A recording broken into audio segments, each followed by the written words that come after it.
All right, guys, good morning, good afternoon, whatever time it is when you are tuning in to learn all about the Industrial Revolution.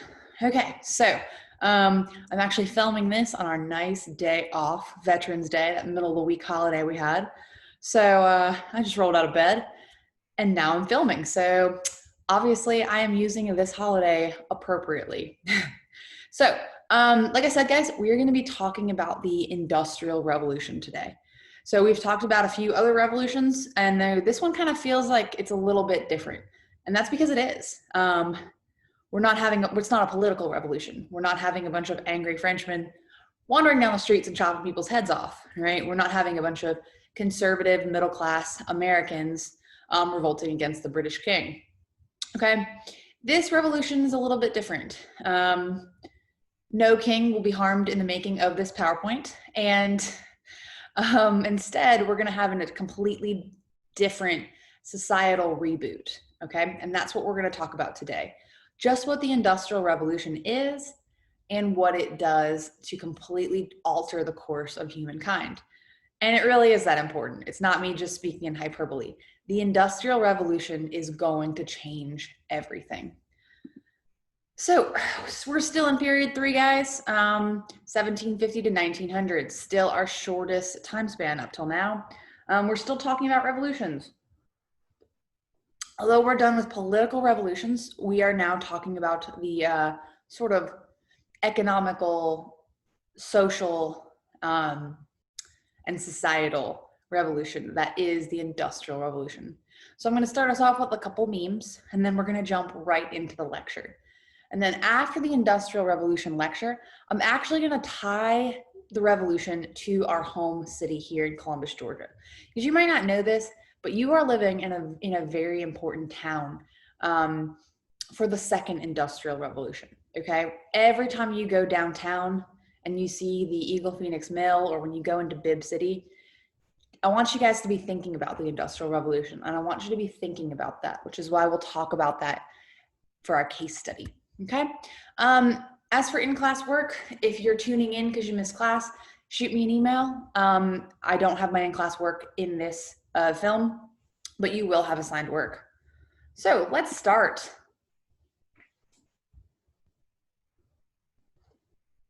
Yeah, I can't get enough of these French Revolution memes. They're all pretty good.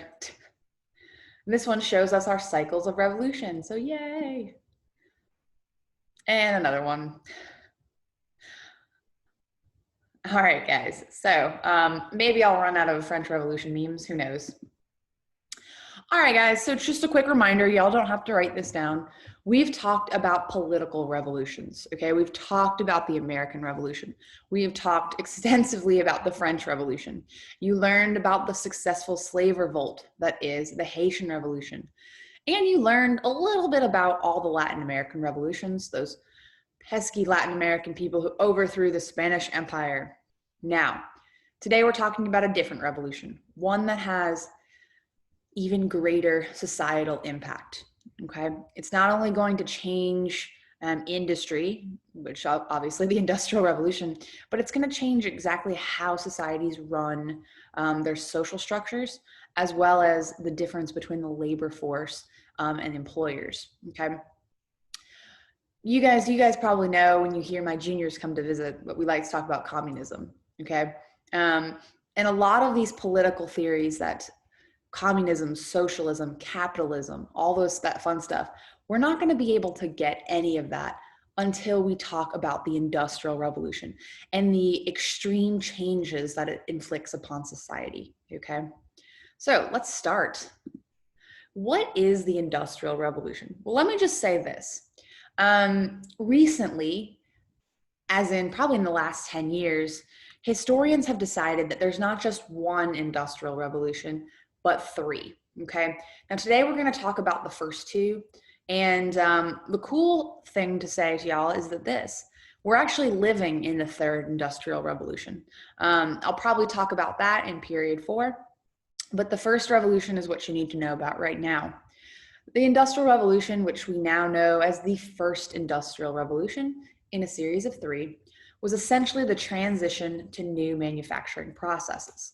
Okay, so before you have these big factories that are mass producing clothes, you have people sitting in their cottages slowly sewing things, okay? And much of these textiles, these goods, are coming out of Asia. They're not really coming out of Europe, but that's going to change with the Industrial Revolution.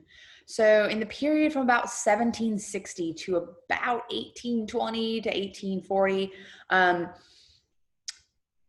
you're first going to see Western Europe industrialize. It's going to start with England, and it's going to go on into France and go on into Germany, and it eventually will cross the pond over to the United States. And essentially, it's going to go from those small cottage industries where people are sitting at home sewing goods to the mass production of goods, okay? When people are all gathering in these factories, these manufacturing centers, and mass producing textiles and other goods, okay? And I know that doesn't sound like that big of a deal, but this is. So think about it. If you're going from society where everyone has only enough time in the day to create clothes for themselves and their families, or to create goods for their own farms, and then all of a sudden a factory's picking that up, and you can, instead of having to spend all of your precious time creating, clothes, you can now just go to the store and buy it. Okay, that is what the Industrial Revolution does. It completely changes society. It completely changes the way people do things. Okay. Now, the Industrial Revolution, obviously, it changes how things are made. As I just said, guys, it's going to go from people who are sewing dresses, at home, taking weeks at a time to do this, to the complete just walking down to the store and buying a dress, or walking down to the general store to buy a farm good. Okay, so goods are not going to be made by craftsmen anymore. So you're not going to have that artisan class. You're not going to have people who make a lot of money off of sewing really beautiful dresses, because now people in factories are going to do that. Okay, so large centers of concentrated labor. So basically a big old factory where lots of people come to work. Right? They're going to operate certain parts of the equipment in order to speed the process of creating textiles or creating manufactured goods. Now, all of this sounds great, okay? If suddenly people are getting paid to expedite the process of, creating goods, that doesn't sound like a bad thing at all. And it's not, except that it's going to further the gap between the wealthy maritime-based empires and the rest of the world. So remember, in period 2, the only reason that Europe still, treated China and treated India with any semblance of respect is because of the Silk Road, right? They were still trading with these land-based empires in order to get these beautiful silks and luxury goods. But when the Industrial Revolution rolls around and textiles become a British thing, all right, and the British no longer need the Chinese, or the French no longer need India, these maritime-based empires are going to become even more wealthy and even more powerful, okay? And at this point, they're not going to be able to be stopped, okay? So I want you to keep that in mind, because when we get to Unit 6 about imperialism, these European states are going to turn their backs on the land-based empires, okay? Or they're going to conquer them, that too. So essentially, guys, the changes in how things are made, all right, which seems very intuitive, seems kind of obvious, but they're actually going to have profound social and political influences. So as I said, guys, all of these theories on capital, communism, capitalism, socialism, all of this is going to grow out of the Industrial Revolution, okay? Women, we just said during the political revolutions, women are not going to be given equality, okay? And they're still not going to be given equality with the Industrial Revolution, but women are going to have more power because they're going to be expected to go to work in these factories, okay? Child labor is going to become acceptable, all right? The Industrial Revolution will change how societies are run. So, as you can see from this fantastic map, the Industrial Revolution is going to start in Western Europe, okay? And it's really going to start in Great Britain. and it slowly will spread over into the Netherlands, Belgium, France, Germany, okay, and then eventually to other parts of Europe. It never really gets into Spain and Portugal, which we'll talk about that in the coming days. And it eventually will get over into Russia. Also very important, okay? So why does it start in Western Europe? Why doesn't it start in China, or why doesn't it start in Japan? And that's a great question. But there's a confluence of things that really kickstart the Industrial Revolution in Western Europe. And the first one is it's access to abundant rivers, okay? You have lots and lots of rivers and canals in Europe. And factories are built on rivers, okay?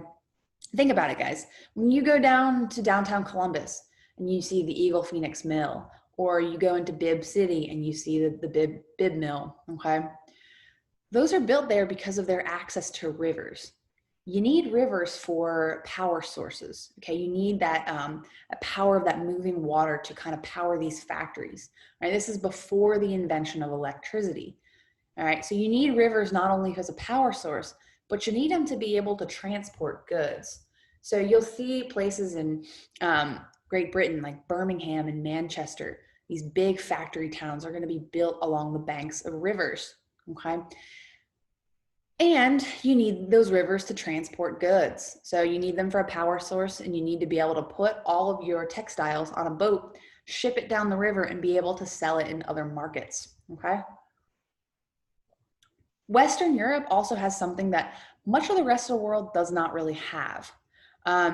Western Europe has access to coal, okay? Great Britain especially has an abundance of coal.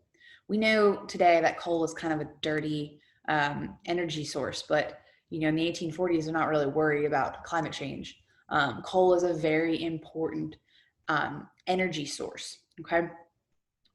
Western Europe also has access to iron and timber. So timber is going to be interesting because what's going to happen is that the Europeans are going to kind of exhaust their access to timber by, you know, probably about the 1860s, which is why they're going to have to start going out and conquering other lands in order to get that timber. But what I just need you guys to know for the first industrial revolution is that the reason it's going to start in Western Europe is these three key ingredients. So coal, iron, and timber, okay? Other reasons it started in Europe, all right? Increased urbanization. So we said that population growth is going to happen, all right? We said that the Columbian Exchange is going to affect just how much, it's going to affect huge amounts of population growth around the world, including in Europe. And so when you have this mass amount of population growth, and you have just kind of a finite amount of land, you're going to see lots of people leaving their farms and going into the cities. So you'll see people leaving their farms in the British countryside and heading into London. All right, you'll see people leaving their farms in France and heading into Paris. Okay, these cities are going to grow, and that's where you're going to get this increased urbanization. And so lots and lots of people, they need jobs. Okay, and having grown up on a farm, they're not going to be super skilled labor, so they're going to be cheap labor. All right. So the combination of urbanization and cheap labor is going to help these Western European nations achieve industrialization. Improved food production. Again, the Columbian Exchange coming through in a clutch, okay? All this new land, or I'm sorry, all this new food coming from the New World that's going to support food production, and it's going to support this mass amount of people in the cities, okay? Global empires also have access to all the goods they needed. So remember, the British Empire, for example, has colonies all spread out all across the world. And so they're going to be able to acquire the goods they need for industrialization. All right, so you're also going to, you're going to see this, the French Empire, all right? You're going to see this with the Dutch Empire. You're going to see this with all these other global maritime-based empires. Remember, land-based empires are not spread throughout the world, okay? Give me 1 second, guys.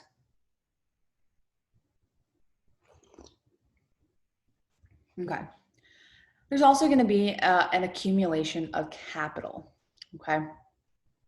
Capital is money. So lots and lots of people, lots and lots of access to goods, and eventually people are going to start acquiring wealth. And when people acquire wealth, they usually want to acquire more wealth. All right, look at Jeff Bezos. Okay, look at Bill Gates. People who are wealthy want to acquire more wealth. And one way they're going to do that is they're going to take all the money they have and they're going to invest it. And so they're going to invest it in factories. They're going to invest it in things that look like they're going to make money. All right, and that is something you don't really see in other places around the world. Okay. So, how does the Industrial Revolution change the work? So, as we said, you go from, small sort of people in their homes knitting things and selling it for a high price because it's taken them so long to knit something, to the mass production of clothing. And mass production meaning it's going to be a lot cheaper. Okay, so if you have one person who spends 2 months sewing a wedding dress, and then you have 200 wedding dresses produced every single day at one factory. Obviously, the wedding dress that's going to be, it's going to take 2 months to make by one person is going to be significantly more expensive than the mass production of wedding dresses. Okay. But the Industrial Revolution also means that people aren't as skilled anymore. So, back to the wedding dress example. The people who, spend 2 months knitting the most beautiful wedding dress in the entire world, now that's being made by a machine, okay? So people don't have to be extremely skilled anymore in order to sew these beautiful goods. Now the labor source can be unskilled. It's a great pool for unskilled labor? Yeah, children and women. And because they've never really worked outside of the home before, you can pay them basically nothing. So you're going to see a lot of unskilled laborers producing things like cotton textiles. They're going to also be working on fixing the machines. Okay. Children are especially good at fixing the machines because they have small hands. Okay. So you're going to see this mass movement of women and children and unskilled male labor into these factories. Okay. It's going to lead to an increasing amount of specialized labor, though, because you do need people who can fix the machines, okay, or who can, really motivate people to actually get to work. So take a look at this map, guys. I think it's really helpful. It shows you kind of where the Industrial Revolution started. And it takes you all the way up until the mid-20th century. So that's the 1900s. So I want you guys to understand that by the end of period 3, okay, so by the end of period 3, which is 1900, all right, you're going to have a couple seriously major industrial powers. So obviously Britain is going to be one of them. France will be one of them. Okay, after the revolution, France industrializes.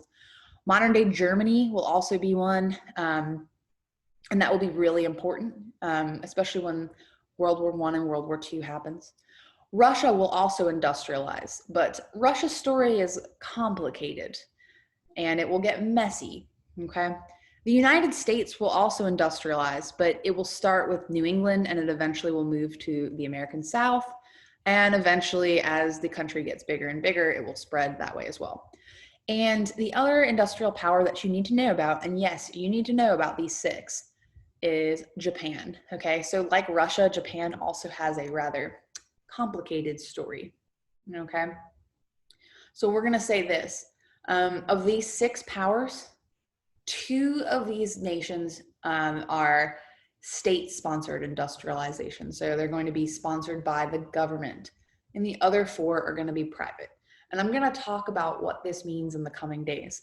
But what you need to know is that Britain, France, Germany, and the US their industrialization will be funded by private sources, so just individual people. Whereas Russia and Japan, the government will sponsor industrialization, okay? And we'll talk about what that means in a few days, okay? Now, we've talked a lot about in this class about cause and effect and how College Board is really likes for you to understand the difference between, cause and effect. And so here is one of these critical cause and effect moments.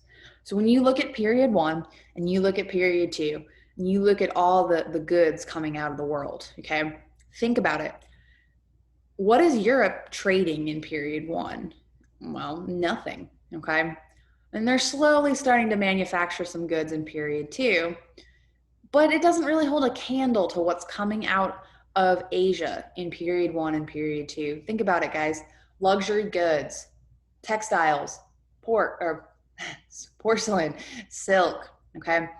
All that stuff is coming out of East Asia, South Asia, the Middle East, okay? But that's going to change, and that's going to change rapidly in period three. So by 1750, so the start of period three, guys, at the very start of it, most of the world's cotton textiles, or clothes, are going to be made in South Asia. So Indians are going to be sewing beautiful cotton textiles just like this right here. But 150 years later, okay, the Industrial Revolution changes everything. So that by 1900, almost all of the world's cotton textiles are being made in Britain and the USA. Okay. So Britain is going to go from, think about this, guys, or Europe is going to go from producing absolutely nothing in period one to being one of the world's biggest producers of cotton goods by period three. Okay. The USA is not even going to exist in period one, but by period three, it's going to go to being a major competitor for world's cotton textiles. Okay. So if I haven't already proven to you how important the Industrial Revolution is, here it is. All right, Britain and the USA almost completely shut down the production of cotton textile goods in South Asia. Okay, they do the same to other things, silk, porcelain, salt, gold. These things are not really traded anymore because of the Industrial Revolution. Now, the Industrial Revolution is also helped along by the creation of several pieces of technology. Now, as I said, guys, if this is on my PowerPoint, you probably should be writing it down. I'm hopeful that you write everything I say down today, but you'll really need to be writing down this guy's name. Okay, College Board really loves to ask questions about James Watt. No idea why, but there it is. So James Watt's, he's British. Actually, I think he's Scottish. He creates the steam engine. Okay, not like when I first looked this up, I thought it was kind of like a train, but it's a little bit more complicated than that. The steam engine is essentially an engine right here, and it operates on burning coal or burning lumber and using that steam to actually move. Okay, so essentially this engine unlocks the energy stored in fossil fuels. So kind of sort of like an early prototype of what we have in our cars, okay? That burning of oil, that burning of coal, and unlocking the energy source that's found within it. So these engines are really important, okay? So they're gonna greatly increase the amount of energy available to humans. So think about that, all right? You have a piece of coal, and it's this little black stone thing. And that's great, but what do you do with it? All right. Well, if you burn it, you can create energy. All right. You can make machines move. You can make textile mills or factories move through items in the creation process of textiles. Okay. You can make steam engines. You can make trains move by, burning this coal. And while this is really great, okay, this is a huge component of industrialization, it's going to have mixed benefits. All right. Yes, we industrialize and our factories are able to start moving and mass producing things. But we all know what happens when you burn a lot of coal. It's not good for the environment. Okay. And we'll talk about the mixed benefits of industrialization in the coming days. There's some other really important technology that helps the Industrial Revolution. Obviously, railroads and trains. Railroads and trains are things that operate on the steam engine. Okay, so James Watt, again, coming through in a clutch. And they're going to use that steam power to travel large amounts of distances. So You know, it's great that we can put things on a boat and ship them off, but what happens if we're trying to ship things across land? And that's where trains come in, okay? You know, we're dealing in an era without cars, we're dealing in an era without trucks. So railroads are really going to be clutch for getting goods transported, getting them to markets to be sold quicker, okay? Next to railroads and trains, guys, we have steamships. So an American named Robert Fulton is going to create the steamship. So essentially, they're going to take that. They're going to take that. Hold on one second, guys.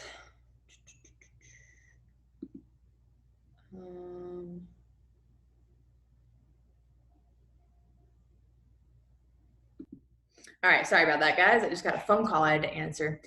All right, where were we? All right, steamships invented by American Robert Fulton allow goods to travel upriver and across oceans. So same kind of deal with railroads, okay? But this time you can transport your fancy textiles all the way across the ocean and sell it to faraway markets, okay? You also have the telegram, which I think is kind of awesome. It's invented by another American, Samuel Morse. So you guys have probably heard about Morse code. It's kind of that clicking of buttons in order to, you know, kind of get a message across. So it was going to allow instant communications across vast distances. So they actually lay a telegram wire across the Atlantic Ocean. So the Brits and the Americans can actually communicate with each other almost instantly because of that wire, which is kind of awesome. All right. So in short, all of these technologies impact trade. Okay, so now that you have fast moving, you know, you can actually transport goods a lot quicker on a railroad or a steamship, and you can communicate a lot quicker. You've got easy trade, and you also allow for global migration, so the movement of people on an unprecedented scale. So one of the big themes that we'll talk about in Unit 6 is global migration. So people are going to be leaving their home countries and moving in other places. So the steamship, the railroads, and the telegram really help that process. So, as I said to you guys, we used to refer to all of this as one industrial revolution, but recently historians have decided that there are three revolutions. So the second revolution is also important, and the reason why it's important is because this is where you guys come in. This is where Columbus, Georgia actually becomes a major player. All right, there's going to be a second phase of the Industrial Revolution, and it's going to be centered in the United States and Germany. Okay, so the first revolution in the United States mostly was New England, small factories up kind of in Massachusetts, New Jersey, New York. Okay, the second revolution, those factories are actually going to move southward because labor is significantly cheaper. So what will actually happen, what distinguishes the two different revolutions is the different kinds of usage of energy. So the first revolution relied on coal, iron, and lumber, and the second revolution is going to rely on steel, chemicals, electricity, and precision machinery. Okay. So one of the really, really, really important inventions for the second revolution is the light bulb. Okay, so this is invented by my boy, my fellow New Jersey citizen, Thomas Edison. Okay, and you know, there's a really interesting history about Thomas Edison competing with Nikolai Tesla in order to create the light bulb the quickest. Okay, so you can make the argument that Thomas Edison wasn't the first to create the light bulb, but for the sake of AP College Board World History, just know that Thomas Edison creates the light bulb. And electricity completely changes the Industrial Revolution game, okay? We not only get this sort of second Industrial Revolution, but now we can actually start working more. Think about it. If you've got lights, you can keep those factories open longer, okay? If you've got electricity, if your river is completely, there's no water in your river, the use of electricity can keep those factories going. So, you know, other new sort of second industrial revolution inventions, sort of creations. In the United States, we get the transcontinental railroad. So Americans build a railroad all the way across the United States. So that map I showed you earlier that showed you the difference, the different industrialization. So the first industrial revolution takes place up here, the second one takes place down here, and then the third industrial revolution, which we're living through right now, kind of sort of takes place over here. And that's going to be helped by this transcontinental railroad. For the first time, guys, you can get on a train in New York and get all the way to San Francisco. Okay? The American continent is going to be tamed that way. More and more people, mass migrations are going to be moving across the country.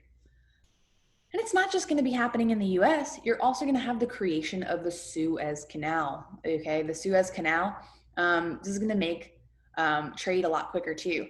The Suez Canal essentially opens up the Red Sea right here. So you've got you've got Egypt right here and Saudi Arabia. And this is going to be a canal that opens up the Red Sea and makes travel a lot quicker. So now you can trade goods from London. You can go through the Mediterranean Sea, go through the Suez Canal, go through the Red Sea, and then get over here to South Asia so much quicker. Okay, game changer.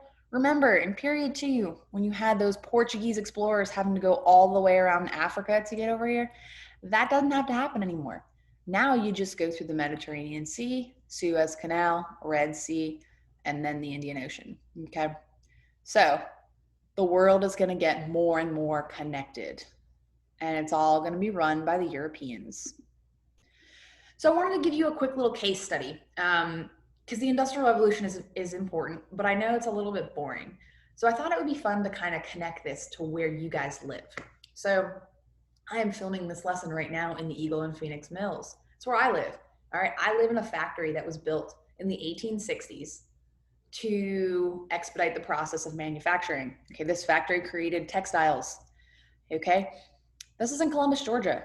And the Eagle Phoenix Mills are just one of many mills that were built on the banks of the mighty Chattahoochee River. Okay, these mills were built on the river in order to use the power of that water. Okay, so you guys probably recognize this. This is still here. This is the Eagle Phoenix Mills. Okay, downtown Columbus. So Columbus, Georgia, in the Industrial Revolution, Columbus is actually a pretty important center for industry. So it's part of that second phase of the Industrial Revolution. And basically what happens is that labor becomes too expensive up in New England. So factory owners from Massachusetts, New York, move their factories to the American South, where access to labor is much, much, much cheaper. Okay. After the Civil War, the South's not doing so hot, and people are willing to work for a lot less. So that's why those New England factories are going to move to the South. It's part of that process of industrialization. People are always looking for cheaper labor sources. Okay. So second phase of the Industrial Revolution, cool. Cheap access to labor sources. So as I said, post-Civil War South, Columbus, Georgia, the labor sources are very, very cheap. So that's why you have these factories moving down here and being built. So you have the Eagle Phoenix Mill, this one that you guys have seen. You also have the Bibb Mill, which I think is now called the River Mill Event Center. You also have that other mill that is an apartment down over in Bibb City. Okay, City Mills. They're built here because they're using the Chattahoochee to produce electricity to power mills. And so next time you guys go down onto the River Walk and you see that cool little building next to, I think it's like Fish Island or something, that is a powerhouse. So historically, that would have been used to take the power of the river and create electricity for the factory, okay? Other things, if you guys ever go down to Bibb City, you'll see that all the houses kind of look alike. Mill owners had built those tiny little shotgun houses for their cheap labor sources. So instead of really paying a good salary to their employees, instead they provided them with housing. So that's just one way to show that Columbus, Georgia has a really important history in the Industrial Revolution. So the city that you guys have grown up or that you moved here, is a pretty important place for this industrialization process, okay? So that is the end of my lesson. So industrialization, all done, pretty cool. And if you're tuning in because you missed class, please send me a quick email and I'll let you know that what you missed. PowerPoint is on the daily PowerPoints, guys. And I hope you guys enjoyed that, and I will see you guys in class.